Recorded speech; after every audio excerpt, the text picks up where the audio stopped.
I love horror films. There's just something about watching a cheerleader get gutted by a mass psychopath that really gets my juices flowing. I mean, what kind of stupid bitch goes into an abandoned house when there's a serial killer on the loose? Those bimbos are just asking for trouble. Anyway, this story is about two such stupid bitches.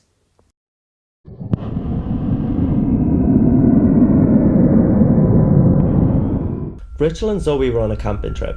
They were the sort of girls who have Snapchat filters on their profile pictures and wear floral crowns and bindies to show how fun and free-spirited they were. They didn't take a tent, because they wanted to be, like, close to nature and stuff. Anyway, it's not like a thin layer of fabric would stop the claws of a vicious wild animal. "You think a tent would stop the claws of a vicious wild animal?" said Zoe. Rachel guessed not, relaxing a little after being so silly. The girly chat overpowered the news reports on the radio. "Authorities the world over are seriously warning people against going to wooded areas and nature reserves." They found a sweet spot to camp. "Hey Zoe, this looks like a sweet spot," Rachel said. As soon as they got there, they got right into the camping spirit. Zoe went and got some water and Rachel went to collect firewood. Rachel had ventured a little way from the campsite, much further than Zoe had gone to get water. She was about to turn back when she got a strange feeling that something was nearby. Movement caught her eye. Something moved between the trees. Something vaguely human. Rachel freaked out and ran back, struggling to remember which direction she had come from. She ran for ages, the branches scratching her face and her exposed arms and legs. They also scratched at her boobs and arse, which were out. God knows why. They were in the wilderness. Who was she trying to impress? "This would be really sexy if I wasn't, like, fleeing for my life," she thought to herself. She stopped to catch her breath. On the verge of panicking, she looked left and right for some kind of clue. A hand clamped down on her shoulder. "There you are, Rach. I was getting worried." It was Zoe. They walked back to camp. Rachel looked over her shoulder once or twice, but she didn't see anything. That night, when they were sat around the campfire talking about which crop top best expressed their bohemian spirit, there was a loud noise, deafening, accompanied by a bright flash of light which engulfed them in a split second. Then complete, dead silence. "What the hell was that?" screamed Zoe. Rachel went to find out, against the better judgment of Zoe, who at this point was questioning whether she should have come with her other friend Stacy. "No! You can't go out there in this dark. You'll get lost." Rachel was determined and was already walking out of camp. She strided into the darkness. The crunch the leaves made under her feet quickly faded. Zoe lay there, waiting with bated breath, trying to figure out if she'd been wrong not to go after Rachel, or at least try and stop her.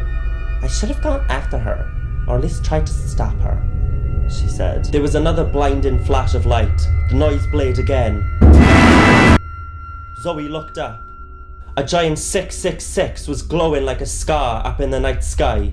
Zoe looked back and leaned into the darkness. Faintly she could hear something. A squelching, a splatting, something shuffling its way towards camp. Rachel? It barely made its way out of her lips. "Rachel," she said again.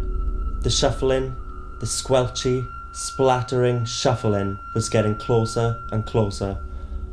All of a sudden, the figure of Rachel appeared, silhouetted by moonlight, but something was wrong. Rachel was snarling, slurping. She was dragging her feet. It used to be Rachel, but it wasn't anymore. "My gosh, Rachel, what happened?"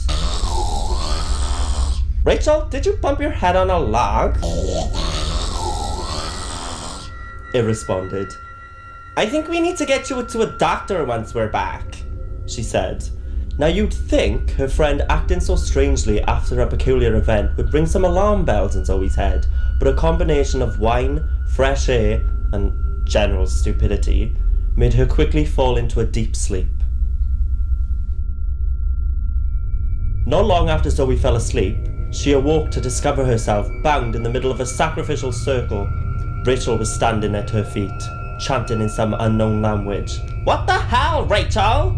"Silence, insignificant mortal," Rachel responded, in a distinctly un-Rachelish voice. Suddenly everything dawned on Zoe. Oh my god, she's been possessed by some sort of satanic demon, she thought.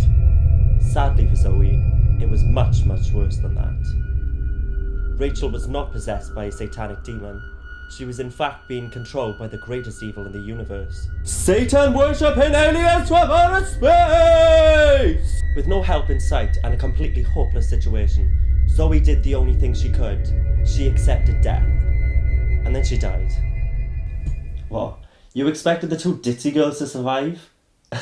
No. Nothing survives a satanic alien invasion. The only thing you can do is accept death. Sweet nightmares.